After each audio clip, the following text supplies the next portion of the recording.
அறிவுக்கு குரானுக்கு மாற்றம்ங்கிறீங்க. இது ரசூலுல்லாஹ்வுக்கு சூனியம் செய்யப்பட்டது இருக்குது. ரெண்டு விஷயத்தில் ரசூலுல்லாஹ்வுக்கு செய்ய விஷயம், ரெண்டு விஷயத்தில் மாற்றம்ங்கிறோம். என்ன ரெண்டு விஷயம்? ஒன்று வந்து அநியாயக்காரங்க தான் ரசூலுல்லாஹ்வுக்கு சூனியம் செய்யப்பட்டது சொன்னாங்க அப்படின்னு குரான் சொல்லுது. அப்போ ரசூலுல்லாஹ்வுக்கு சூனியம் செய்ததாக சொல்வது அநியாயக்காரனை சொல்லுவான், தவறு இல்லைங்கிற கருத்து தருது. அதே மாதிரி ரசூல் ஸல்லல்லாஹு அலைஹி வஸல்லம் அவர்கள் சூனியம் செய்யப்பட்டு மனநோய்க்கு ஆளானார்கள். மனநோய்னா என்ன? செஞ்சதை செய்யலைன்றாங்க.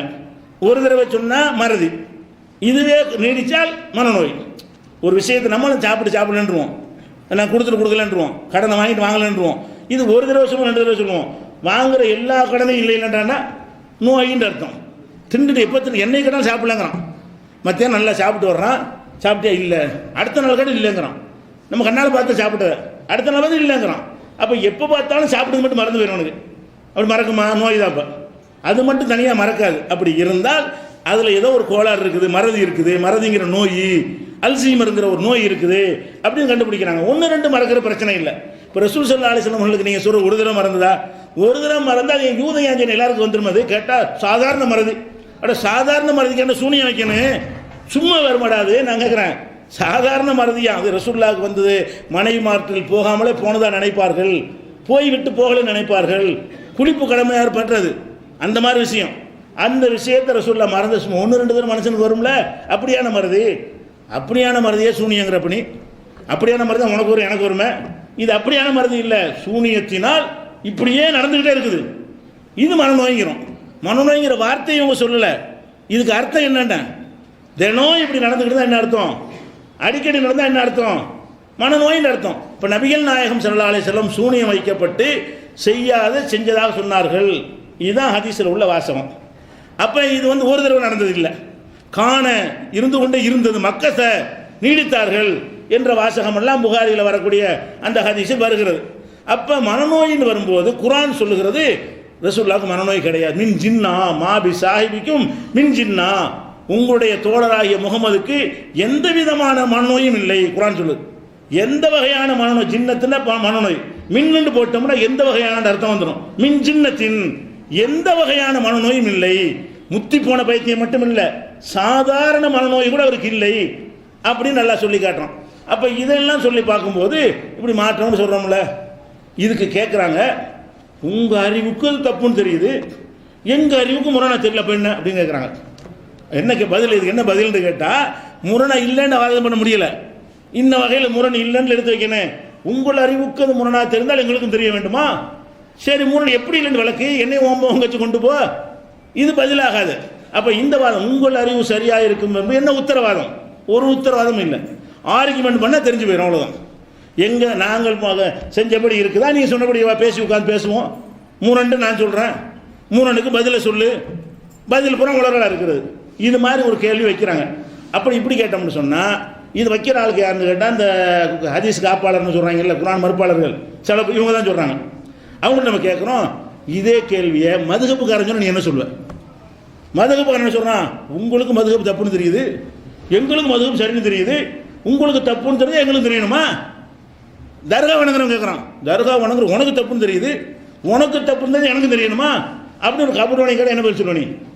இந்த கிளை எல்லாரும் கேட்கலாம்ல, ஒவ்வொருத்தரும் கேட்கலாம்லங்க. இப்போ அறிவுள்ள அப்படி கேட்கலாமா? என்ன விஷயம்னு வச்சு பார்த்து அலசி பார்த்து நமக்கு அறிவுக்கு சரின்னு போட்டு ஏற்றிட்டு போகணுமே தவிர, நீங்கள் சொன்னால் சரியாக இருக்கிற என்ன உத்தரவாதம்னா அதே எல்லாம் கேட்டுருவானே. நீங்கள் இத்தனை கொள்கை எதிர்க்கிறீங்க, தர்கா எதிர்க்கிறீங்களா இல்லையா? யார் இந்த சலப்புங்கிறவங்க, அவங்கள்ட்ட தர்காக்காரன் இது கேட்கலாமா இல்லையா? உனக்கு தப்புன்னு தெரிஞ்சால் எங்களுக்கு ரைட்டாக தெரியுது, அதுக்குன்னு செய்ய சொல்கிற. நீ முடிவு பண்ண மாதிரி தான் நானும் முடிவு பண்ணுமான்னு கேட்டால் என்ன செய்வீங்க? ஆதாரத்தை வச்சு பேசு, நிரூபித்து காட்டுன்னு கேட்குறீங்களா? அதை தான் நாங்களும் கேட்குறோம். அப்போ இதெல்லாம் வாதம் கிடையாது, இதெல்லாம் ஒரு பதில் மாதிரி சொல்கிறாங்க. இதெல்லாம் நிற்கவே நிற்காது. அதனால் நமக்கு நம்ம சொல்ல தவறாகவும் இருக்கலாம், சரியாகவும் இருக்கலாம். பிரச்சனை என்னன்னு கேட்டால், சரி தவறு நிரூபிக்கணும், பதில் இல்லைன்னு ஒத்துக்கொள்ளணும். மனம் முரண்ட தவறுன்னு சொல்லக்கூடாது. நாங்கள் இந்த முரணா இருக்குங்கிறோம்ல, ரசூலுல்லாஹ்வுக்கு மனநோய் தான் நீங்கள் சொல்கிறீங்க, ரசூலுல்லாஹ்வுக்கு மனநோய் இல்லைன்னு குரான் சொல்லுதா இல்லையா? முரணா இருக்கான்னு நம்ம கேட்குறோம். இதுக்கு என்ன பதில் சொல்லணும்? இது சாதாரண மறதி, இதுதான் பதிலா? சாதாரண மறதியாக நடந்துச்சு, எப்போ நடந்துச்சா? இது பதில் வீக்காக இருக்குது, பதில் பலவீனமாக இருக்குது. அப்போ திருப்பி கேட்டால் அதுக்கு ஆன்சர் வரல. அப்போ என்ன விளங்கிக்கிறேன்னு, இப்போ நம்மள்கிட்ட பதில் இல்லை, எதுக்கு நம்மிடத்தில் பதில் இல்லையோ அது தவறுன்னு முடிவு பண்ணினால் குழப்பம் வராது. நம்மள்கிட்ட பதில் இல்லாட்டாலும் நீ சொன்னது நான் எப்படி ஏற்றுக்கிறதுனா ஏற்றான் அவனு. வாதம் கரெக்டாக இருந்தால் ஏற்றுக்கிறது தான் செய்யணும், லாஜிக்காக இருந்தால் ஏற்றுக்கிறது தான் வேணும், பதில் இல்லாட்டி ஏற்றுக்கிறது தான் வேணும். அப்போ பதில் இல்லாத நிலையில் உட்கார்ந்து இருக்கிறவர்கள் பதிலை சொல்லிட்டு இதை பேசணுமே தவிர நீங்கள் சொல்வது தான் சரியாக இருக்கும் என்பதற்கு என்ன உத்தரவாதம்? ஒரு உத்தரவாதம் இருக்குது. என்ன உத்தரவாதம்னா, நாங்கள் சொல்கிறது சரின்னு கூப்பிட்றவனை பேசுகிற நீ மாட்டேங்கிறதான் உத்தரவாதம். நாங்கள் சொல்கிறோம் சரி நிரூபிக்கிற வாண்டு கூப்பிட்டோம்னா தலைதறிக்கு ஓடுற, அப்போ உத்தரவாதம் ஆயிடுச்சு. இப்போ நீ சொல்ல சரியாக தானே செய்யணும், நீங்கள் விளங்கணும், நாங்கள் வழி காட்டுறோம் உங்களுக்கு, நாங்கள் சொல்லி உன்னைய புரிய வைக்கிறோம் அப்படின்னு சொல்லி வர வேண்டியதுனா ஒருத்தர் வர மாட்டேங்கிறான். இந்த டாபிக் வரவே மாட்டேங்கிறான். மற்ற டாபிக் வந்தாலும் அசிங்கமான ஹதீஸை அள்ளி போட்டுருவாங்க, நம்ம கதிகளுக்கு நிற்கணும்னு சொல்லிட்டு குர்ஆனுக்கு முரண்படுற ஹதீஸ் தலைப்புல கூப்பிட்டா மட்டும் விவாதத்துக்கு சில வரக்கூடியவங்க இருக்கிறானே அவங்க கூட இந்த தலைப்பு மாட்டேங்கிறான். அப்போ அவ்வளவு அசிங்கமானதெல்லாம் ஹதீஸில் எழுதி வைத்திருக்க போய் தானே நீங்கள் இருக்கிறீங்க. அப்போ இதெல்லாம் ஒரு பதிலாகுமா? இது ஒன்று இருக்குது. அடுத்து என்ன கேட்குறாங்கன்னா, அதுக்கு சொல்கிறாங்க, அதாவது இப்போ தர்காவுக்கு போகாமல் மதுஹபெல்லாம் விட்டுட்டு தொழுகை நோம்பெல்லாம் செஞ்சுட்டு ஏகத்துவங்கள் இருக்கிற ஒரு சகோதரர் வந்து புகாரியில் அந்த ஹதீஸ் இருக்கிறது என்பதற்காக சூனியத்தை நம்பினால் அவர் குற்றவாளியா? என்ன இருக்கிறாங்க, நாங்கள் தர்காவுக்கு போகிறது இல்லை, நாங்கள் சிறு மதுஹபும் கிடையாது, மற்ற வணக்கத்தை கரெக்டாக செஞ்சுட்டு இருக்கிறோம், நாங்கள் சூனியம் இருக்குது நாங்களே இட்டுக்கிட்டு சொல்கிறோம், புகாரியில் பதிவாக இருக்கிறது, அதை வைத்து நாங்கள் ஒரு கருத்தை சொல்லுகிறோம், அப்போ நாங்கள் குற்றவாளியா அப்படின்னு கேட்குறாங்க. குற்றவாளி தான். ஏன் குற்றவாளிங்கிறோம்? இதே மாதிரி அவங்க பண்ணல. கபூர் நீங்கள் என்ன செய்வான்னு கேட்டால், நாங்கள் புகாரில் ஒரு ஹதீஸை பார்த்தோம். என்ன ஹதீஸை பார்த்தோம்? யார் என்னுடைய அவுலியாக்களை பகைத்துக் கொள்கிறார்களோ அவங்களுக்கு நான் எதிரியாயிருவேன் நல்லா சொல்லியிருக்கிறான். அவர் பிடிக்கிற கையாக நான் ஆயிடுவேன் இருக்கிறான். அவர் நடக்கிற காலாக நான் ஆயிடுவேன். அவுலியாவுடைய காலாக யார் ஆயிடுறானா அல்ல, அப்படி இருக்கு ஹதீஸ் இருக்குது. எதகுள்ளது எபுதுசுபிகா, எதை கொண்டு பிடிப்பானோ அந்த கையாக நான் மாறிவிடுவேன், அவன் நடக்கின்ற காலாக நான் மாறிவிடுவேன் நல்லா சொல்கிறான். அப்போ அவுலியா தான் அல்லாண்டு ஆயிடுச்சு. அவுலியா கை அவர் கை கிடையாது, அல்லாவுடைய கை.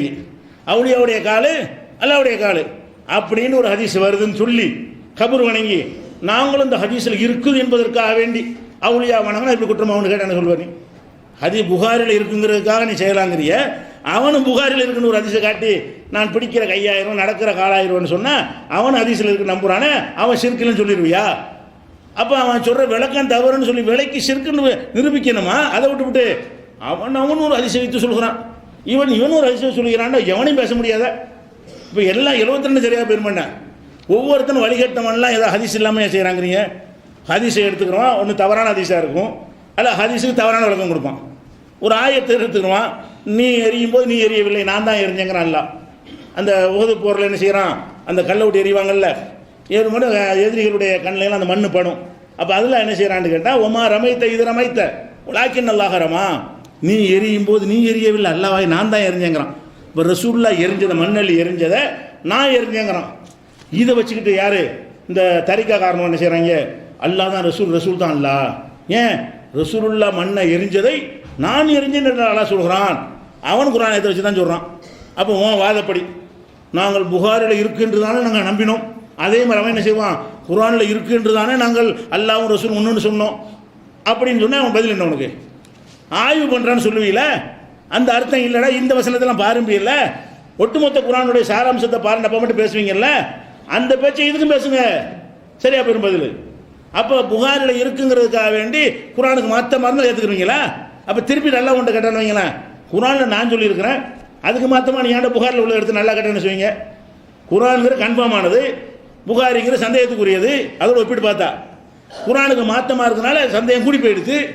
இப்போ நம்ம எதை எடுத்துக்கிறோன்னு, அப்போ இதெல்லாம் ஒரு வாதம் பரப்பிட்டு இருக்கிறாங்க. அது அதே மாதிரி வந்து இன்னொன்று சொல்கிறாங்க, அதாவது நம்ம ரசூலுல்லாஹ்வுக்கு சூனியம் செய்யப்பட்டதை சொன்னாங்கல்ல, அந்த வசனத்தை எப்படி வருதுன்னு கேட்டால், இது யக்கூலு லாலிமூன, இந்த அநியாயக்காரர்கள் சொல்கிறார்கள், இன் தத்தபியூன இல்லாரஜுலன் மஸ்ஹூரா, சூனியம் செய்யப்பட்டவரை தான் நீங்கள் பின்பற்றுகிறீர்கள் என்று அநியாயக்காரர்கள் சொல்லுகிறார்கள் அப்படின்னு அல்லாஹ் சொல்கிறான்.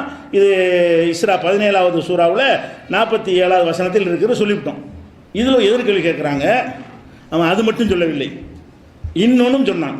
இன்னொரு வசனத்தை எடுத்து கேட்குறாங்க, என்ன சொன்னான்னா, மாலிஹாதர் ரசூல் ஏக்குழு தாமோ எம்சிஃபில் அஸ்வாக், இவர் என்ன ரசூலு, கடை வீதியில் நடமாடுகிறார், சாப்பிடுகிறார், உணவு சாப்பிடுகிறார், இவரோட மலக்கு ஒருத்தரும் வரல, புதையல் இறக்கப்படலை, இவருக்கு ஒரு சொர்க்கம் தோட்டமெல்லாம் ஒன்றும் கிடையாது. ஓ காலல் ஆலிமூன இன் தத்தபியூன இல்லா ரஜுலன் மஸ்ஹூரா, அநியாயக்காரர்கள் வந்து சூனியம் செய்யப்பட்டவரை பின்பற்றுவதாக சொல்கிறார்கள், இவ்வளவும் சொல்லி காட்டுறான். அப்போ காவியர்கள் வந்து அவர் ஒரு மனிதர்னு சொன்னாங்கல்ல ரசூலுல்லாவை, அதுவும் தப்புன்னு தான் நல்லா சொல்லி காட்டுறான். சூனியம் செய்யப்பட்டதாக சொல்வதையும் தப்புங்கிறான். இந்த வசனத்தில் இது வந்து புர்கான்கிற அத்தியாயத்தில் 7-8 இருக்கிறது. அதாவது ரசூல் ஸல்லல்லாஹு அலைஹி வஸல்லம் அவங்கள சூனியம் செய்யப்பட்டவர்னு சொன்னான். அடுத்து என்ன செஞ்சான்னா, நீ ஒரு மனிதர் கடவுளில் நடமாடுற அப்படின்னு சொன்னான். இப்போ நம்ம ரசூலுல்லாஹ் மனிதர் நம்ம சொல்கிறோம், நம்மளும் தானே சொல்கிறோம். நம்ம சொன்னால் அந்த குர்ஆனுக்கு மாற்றமாமான்னு இருக்கிறான். எப்படி கேள்வி? இதுக்கு பதில் சொல்கிறதுக்கு பதிலாக எதிர்கேள்வி என்ன கேட்குறாங்கன்னா, சூனியம் செய்யப்பட்டதாக சொல்லக்கூடாதுங்கிறீங்க. சரி, ரசூலுல்லாஹ் மனிதர்னு அவன் சொல்லியிருக்கிறான், யார் எதிரி சொல்லியிருக்கிறான், நீங்களும் மனிதர்னு சொல்கிறீங்க. அப்போ நீங்களும் காஃபிர் சொன்ன மாதிரி தானே பேசுகிறீங்க. இதுக்கு என்ன பதில்னு எதிர்கேள்வி கேட்குறானே தவிர இதுக்கு ஆன்சர் சொல்லலை. சூனியம் செய்யப்பட்டதாக சொல்வது குர்ஆனுக்கு மாற்றமாக இருக்குன்னு வாதம் வைக்கிறோம்ல, அதுக்கு பதில் சொல்லலை. ஆனால் அதில் என்ன நுணுக்கத்தை விளங்கலைன்னு கேட்டால், ரசூல் ஸல்லல்லாஹு அலைஹி வஸல்லத்தை நாமளும் மனிதருங்கிறோம், அவனும் மனிதருங்கிறான். என்ன அர்த்தத்தில் அவன் சொல்கிறான்? நம்ம மனிதருங்கிறோம், இறைவன் இல்லைங்கிற அர்த்தத்தில். முஸ்லீம்கள் அவரை மனிதர் என்று சொல்கிறான். என்ன அர்த்தத்தில்? அவர் மனிதர் தான், கடவுள் இல்லை அப்படிங்கிறோம். அவன் மனிதன் எதை சொல்கிறான்னு கேட்டால், மனுஷனாக இருக்கும் இப்படி அல்லாஹ்வுடைய தூதராக இருப்பாருங்கிறான். அவன் எதுக்கு மனுஷனுங்கிறான்? எங்களை மாதிரி சாப்பிட்ற குடிக்கிற நீ எப்படி தூதருங்கிற? அப்போ சாதாரண என்னை மாதிரி ஒரு மனிதன் தூதுத்துவம் வராத மனிதன்கிறான். அவன் சொன்ன மேட்ரு என்னது? தூதுத்துவத்தை மறுக்கிறதுக்கு சொன்னான். அவன் ரசூலுல்லாஹ் மனிதன் எப்படி சொன்னான்னு கேட்டால், இவரெல்லாம் தூதர் கிடையாது, எங்களை மாதிரி ஒரு மனுஷர் அப்படின்னா. அப்படி சொன்ன பாவம் தானே இன்னைக்கு? அப்படி நீங்கள் சொன்ன பாவம் தானே? அந்த காஃபிர் சொன்ன மாதிரி நீங்கள் சொன்ன பாவம். அப்போ காஃபிர் வந்து 2 விமர்சனம் பண்ணான். ஒன்று வந்து ரசூலுல்லாஹ்வை சூனியம் செய்யப்பட்டவன்னு சொன்னான், இன்னொன்று வந்து எந்த வகியும் வராத ஒரு மனிதர்னு சொன்னான். நாங்கள் ரசூலுல்லாஹ் மனிதருங்கிறோம், வகி வர்ற மனிதருங்கிறோம், அல்லாஹ் இல்லைங்கிறக்கா மனிதருங்கிறோம். குல் இன்னமான பஷரும் மிஸ்லுக்கும் யூஹா இலைய, நான் உங்களை போன்ற மனிதன், எனக்கு வகி வருது ரசூலுல்லாஹ் சொல்ல சொன்னான்லாம். ரசூலுல்லாஹ் சொல்லும்போது எப்படி சொல்கிறாங்கன்னா, இன்னமான பஷரும் மிஸ்லுக்கும், நான் உங்களை போன்ற ஒரு மனிதன் தான், வித்தியாசம் என்ன? யூஹா இலைய, எனக்கு வகி வருது. அப்போ நாம ரசூலுல்லாஹ் மனிதர் என்று சொன்னால் அதான் இறைத்தன்மை இல்லை அதுக்கு சொல்லுவோம். முஸ்லீம்கள் ரசூலுல்லாஹ் மனிதர்னு சொல்றதுக்கு என்ன அர்த்தத்தில் சொல்லுவோம்னா, கடவுள்லாம் கிடையாது, அல்லாஹ்ட்ட கேட்குறவங்கள்ட்ட கேட்டுறாதீங்க, அவங்க மனிதரும்போம். அவன் மனிதன் சொன்னான், தூதரை இல்லைங்கிறது சொல்கிறான். நாம் தூதர் தான் என்பதற்காக அந்த மனிதருங்கிற வார்த்தையை யூஸ் பண்ணுறோம். அவன் என்னத்துக்கு யூஸ் பண்ணுறான்னு கேட்டால், எங்களை மாதிரி இருக்கிற ஒரு மனிதராக இருக்கிற நாங்கள் தூதராக எடுத்துக்கிடுவோம், எங்களை மாதிரி சாப்பிட்றாரு, எங்களை மாதிரி குடிக்கிறாரு, இவர்கிட்ட எல்லாரோட தூதராக இருப்பார். அப்போ அந்த மாதிரி செய்கிறது தான் அநியாயக்காரங்கிறான் அல்ல. அப்போ அநியாயக்காரன் ரசூலுல்லாஹ் பற்றி 2 குற்றச்சாட்டு வைக்கிறான். ஒன்று, இவர் எங்களை போன்ற மனிதர் தானே தவிர தூது செய்தி வருகிற மனிதர் இல்லை, அல்லாஹ்ட்டேருந்து செய்தி வாங்குகிற மனிதர் கிடையாது, தூதர் இல்லை, எங்களை மாதிரி மனிதர், தூதர் இல்லாத மனிதர் அப்படின்றான். அதே மாதிரி சூனியம் செய்யப்பட்டவருங்கிறான். 2 அநியாயக்காரன், 2 அநியாயம் தானே, 2 அநியாயமான. நம்ம அந்த மாதிரி சொல்லக்கூடாது, நீங்களும் சொல்லக்கூடாதுல்ல. ரசூல் ஸல்லல்லாஹு அலைஹி வஸல்லம் அல்லாஹ்வுடைய தூதர்லாம் கிடையாது, எங்களை மாதிரி தான் சாப்பிட்றாரு, எங்களை மாதிரி தான் குடிக்கிறாரு, நாங்கள் தூதர் ஒப்புக்கொள்ள மாட்டோம்னு நீங்கள் சொல்லுங்கள் பார்ப்போம், அநியாயக்காரன் ஆயிடுவீங்க. அப்போ ரசூலுல்லாஹ் சூனியம் செய்யப்பட்டதாக சொல்வதும் அநியாயம், ரசூலுல்லாஹ் அவன் சொன்ன அர்த்தத்தில் மனிதர்னு சொன்னால் அநியாயம் தான். நீங்கள் மனிதர்னு சொன்னால் வேறு அர்த்தத்தில் சொல்கிறீங்க. நான் முஸ்லீம்கள்லாம் சொல்லத்தான் வேணும். ரசூலுல்லாஹ் தன்னை பற்றி சொன்னாங்க, நானும் மனிதன், இறைவன் இல்லைங்கிறதுக்காகத்தான் சொன்னாங்களே தவிர இவன் சொன்ன அர்த்தத்தில் சொல்லலை. அப்போ மக்கத்து காபியர்கள்லாம் என்ன செஞ்சாங்கன்னா, நபிகள் நாயகம் அவர்களை எங்களை மாதிரி ஒரு மனிதர்னு எதுக்கு சொன்னால், வகி வர்ற மனிதருங்கிற மறுக்கிறதுக்கு சொன்னான். எப்படி வகி வரும்? என்னை மாதிரி கடத்தில் நிற்கிற, என்னை மாதிரி திங்கிறவங்கிற, உனக்கு செய்தி வந்துடுமோ, எங்களுக்கு வராமல் உனக்கு கொண்டு வந்துடுமோ? அப்போ இறை தூதர் என்கிறத மறுக்கிறதுக்கு மனிதருங்கிறான். சாதாரண மனிதருக்கு என்ன மீனிங் என்று கேட்டால், இறை தூதர் அல்லாத மனிதர் அப்படி சொன்ன பாவமா இல்லையா? அப்போ என்ன வழங்கணும்னா, காவியர்கள் செஞ்ச 2 விமர்சனம் தப்பு தான். மனிதர்னு அவன் செஞ்சானே அதுவும் அநியாயம்தான், சூனியம் செய்யப்பட்டவர்னு செஞ்சானே அதுவும் அநியாயம்தான். அப்போ 2 அநியாயக்காரருடைய செயல் நல்லா சொல்லும் பொழுது அவங்களுக்கு ஆன்சர் நம்ம கொடுத்து விட்டோம். இப்போ என்ன வாங்க ஹதீஸுக்கு வாங்க, சூனியம் செய்யப்பட்டவருங்கிற ரசூலுல்லாஹ் இல்லைங்கிறான்ல, நீங்கள் ஹதீஸில் இருக்குங்கிறீங்க. சூனியம் செய்யப்பட்டவதா சொல்வது அநியாயக்காரன் அல்லாஹ் சொல்கிறான். நீங்கள் என்ன செய்றீங்க? செஞ்சாங்க, சூனியம் செய்யப்பட்டாங்க, முடிஞ்சு வச்சு பொய்யா குர்ஆனுக்கு மாத்தமாக போச்சு. இவ்வளோ தெளிவாக நம்ம நிரூபிச்சிட்டோம். அடுத்து என்னென்னு கேட்டால்,